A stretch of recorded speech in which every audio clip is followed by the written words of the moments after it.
I'm out of darts. Today I'm at Fort Borst. I'm at one of the games in Centralia, Washington that I try to play at every month. Thanks to everybody for organizing this. This is always such a great game. Recently, a customer and just a viewer of my channel, Ted, sent me a really cool mod that I think you guys are going to love. This is the ArteMax XVIII-6000. Now, you can probably guess just from looking right away that this is two Artemises put together. There's a seam here in the middle, and he's integrated, basically taken two apart, so that when you're done, you've got double the springs and double the capacity. 6,000 standing for 60 balls.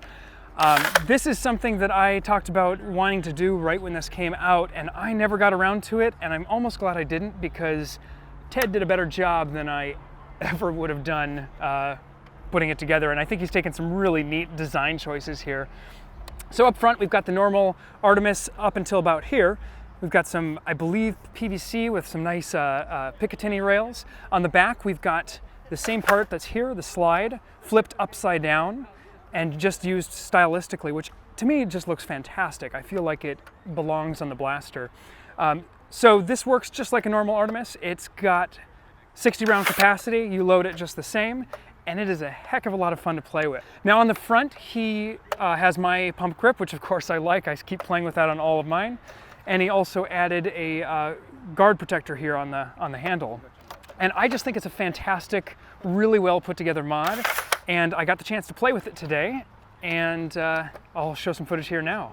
You made that? No.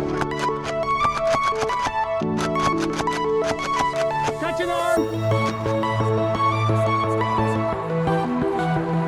He's also added a few. Someone shoot this kid! Catch an leg.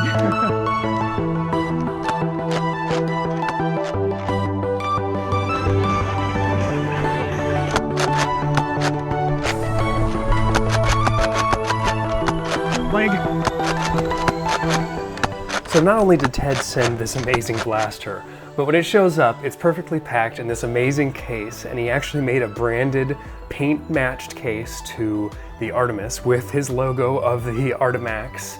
And on top of that, he sent me this really cool PDF with all of these images on how he did the build process. And it's one of the things that I'm really bad at. I don't take the time while I'm building these things to actually document the process, and he does a really good job of that here. So I'm going to flash through a few photos here, and that way if people want to pause, they can kind of check out some of these images and what he did.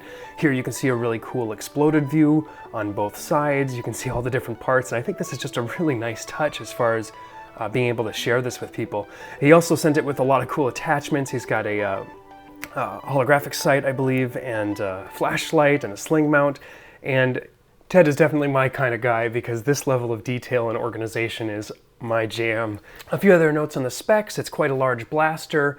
Ted says he's about 6'2", so it's perfect for him, but it's definitely a little too big for kids. It also has a K26 spring, which makes the pump action a lot stiffer, as I guessed. It was just really fun to see this, because it was something that I wanted to do. I never got around to it, and he did it so much better. There are 4 tack rails. All of them are Picatinny, and they're metal. There's 1, 2, 3, and 4.